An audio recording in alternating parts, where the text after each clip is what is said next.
안녕하세요. 오늘은 2025년 5월 21일 수요일 아침입니다. 하나님의 말씀이 우리 심령의 생수와 같이 흘러 넘쳐서 우리 삶의 현장이 하나님의 복으로 가득하기를 소원해 봅니다. 먼저 이번 주 암송 구절인 에스라 9장 13절 말씀을 마음에 새기며 시작합니다. 우리의 악한 행실과 큰 죄로 말미암아 이 모든 일을 당하였사오나 우리 하나님이 우리 죄악보다 형벌을 가볍게 하시고 이만큼 백성을 남겨주셨사오니. 이제 오늘 묵상하고 기도할 말씀 에스라 9장 6절 7절 말씀을 천천히 정독하도록 하겠습니다. 말하기를 나의 하나님이여 내가 부끄럽고 낯이 뜨거워서 감히 하나님의 얼굴을 향하여 얼굴을 들지 못하오니 이는 우리 죄악이 많아 정수리에 넘치고 우리 허물이 커서 하늘에 미침이이다. 우리 조상들의 때로부터 오늘까지 우리 죄가 심하매 우리의 죄악으로 말미암아 우리와 우리 왕들과 우리 제사장들을 여러 나라 왕들의 손에 넘기사 칼에 죽이며 사로잡히며 노략을 당하며 얼굴을 부끄럽게 하심이 오늘과 같으니이다. 이제 오늘 본문 말씀을 통해서 하나님께서 당신에게 어떤 말씀을 들려주시나요? 특별히 마음에 와닿는 단어나 구절이 있습니까? 하나님께서 이스라엘 백성들을 사랑하셔서 이집트에서 400년 동안 종살이 하던 그들을 가나안 땅으로 인도하시고 또 이스라엘이라는 위대한 나라를 세우십니다. 그러나 그들은 세월이 지나면서 하나님의 은혜를 점점 잊어버리고 세상의 신을 숭배하고 죄악에 빠지게 됩니다. 그러다 BC 587년에 남유다가 바벨론에 의해 패망하고 많은 백성들이 포로가 되어 잡혀갔죠. 그러나 하나님은 그들을 여전히 사랑하셔서 다시 회복시켜 주십니다. BC 538년 파사의 고레스 왕은 유다 이스라엘의 성전을 건축하라. 너희 중에 그의 백성된 자는 다 올라갈지어다 라고 이스라엘 백성의 귀환을 허락합니다. 그리고 그들은 이스라엘에 돌아온 후에 가장 먼저 스룹바벨의 지도하에 성전을 건축하게 되고 많은 방해와 어려움 속에서 18년이 지난 BC 515년에 마침내 성전을 완공하게 됩니다. 에스라는 성전이 완공되고 57년이 지난 후인 BC 458년에 예루살렘으로 귀환하게 됩니다. 예루살렘에서 하나님의 성전이 다시 세워지고 시간이 지나면서 이스라엘 백성들의 신앙은 과연 어떻게 되었을까요?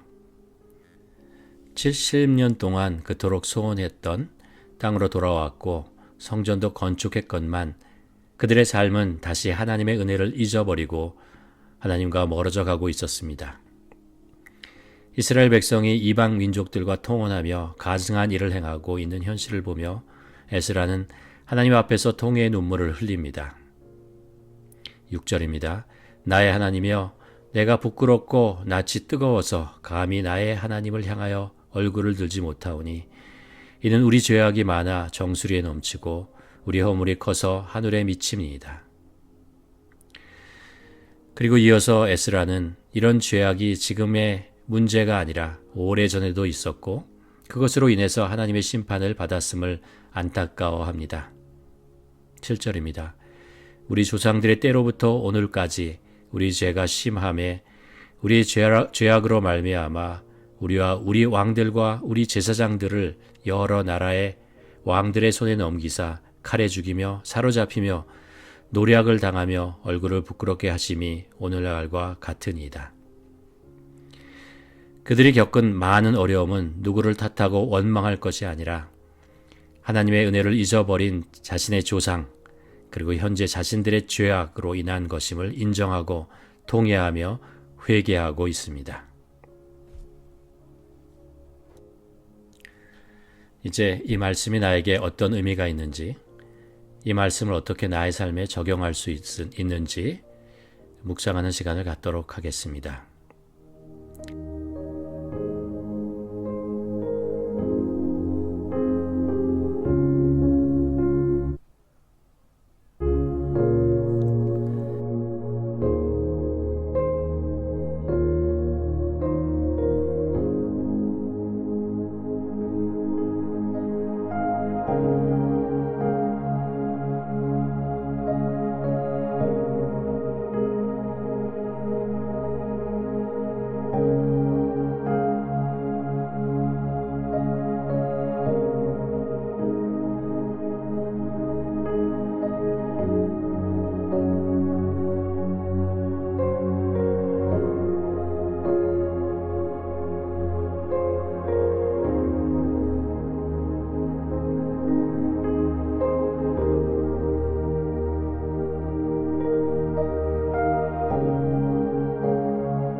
사랑의 하나님은 우리들에게 은혜를 베푸시기를 원하십니다.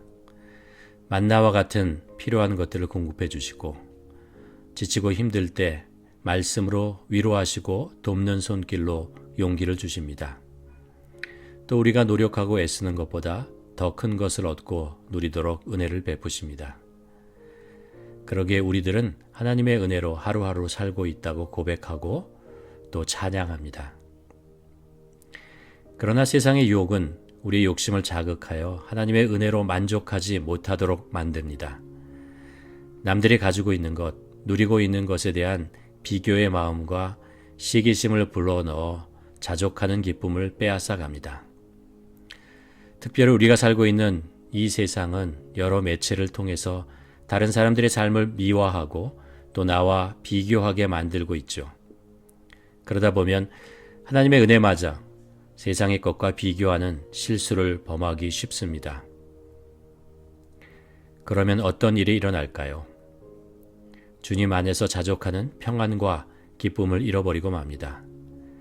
그리고 세상 것에 대한 욕심이 생기고 나는 마땅히 누릴 만한 것을 박탈당하고 억울하게 살고 있다는 불만을 갖게 됩니다.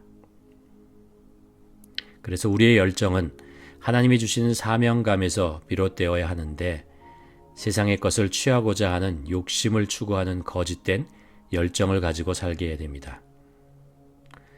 죄는 그렇게 우리 안에 들어와서 허무한 것에 생명을 소모해 버리게 만듭니다. 오늘 본문을 통해서 저 자신에게 질문을 하게 됩니다. 나는 하나님의 은혜 속에 자족하고 또 기쁨을 누리고 있는가? 혹시 세상에 대한 욕심으로 열심히 살고 있는 것은 아닌가?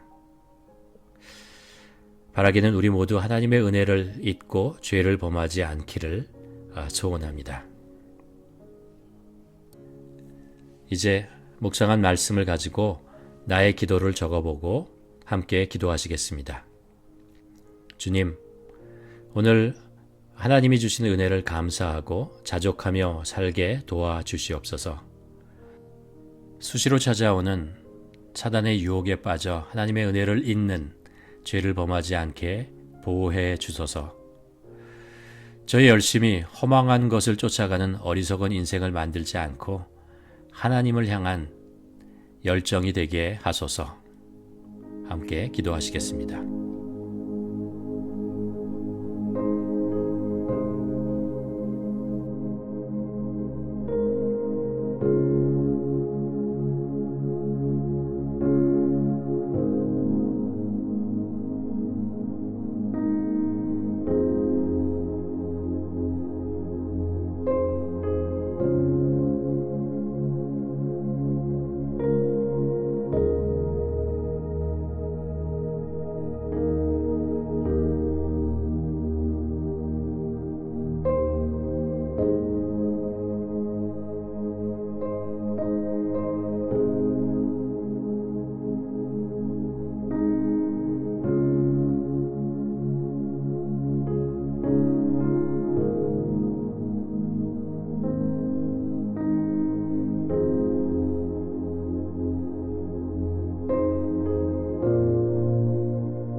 이번에는 다음 기도 제목으로 중보기도 하시겠습니다. 오늘은 나 자신의 신앙을 위해 기도합니다. 살면서 급한 일에 쫓겨다니지 않고 혹은 하찮은 일에 시간을 소비하지 않게 하소서. 하나님을 경외함으로 예배와 기도와 말씀 묵상을 최우선에 두고 하루를 하나님의 능력, 지혜와 믿음으로 살아가게 하소서. 그래서 기도가 우리의 삶을 만들어가게 하소서. 우리의 신앙이 고인물이 되지 않고 흐르는 물처럼 깨어서 기도함으로 복의 통로가 되게 하소서.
하나님 아버지, 하나님의 은혜를 늘 기억하며 감사하는 마음과 자족하는 기쁨을 허락하여 주소서.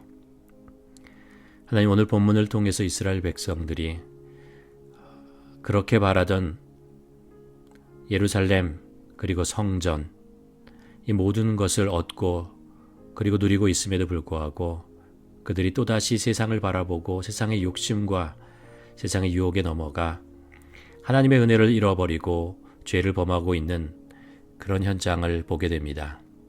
하나님 아버지, 때로 우리도 살아가면서 하나님의 은혜를 잊고 살아갑니다. 하나님의 은혜에 만족하지 못하고 세상을 바라보며 더 큰 것, 더 아름다운 것, 더 높은 것을 위하여 헛된 욕심을 가지고 살아가며 시간을, 그리고 생명과 같은 시간을 낭비할 때가 있습니다. 하나님, 저희들을 깨워 주시옵소서. 참된 것이 무엇인지 보게 하여 주시옵소서. 우리가 누려야 할 것이 무엇인지를 보게 하여 주시옵소서. 그래서 오직 주님의 은혜 안에서 살아가는 저희들 에게 오늘도 보호하여 주시옵소서. 예수님의 이름으로 기도드립니다. 아멘.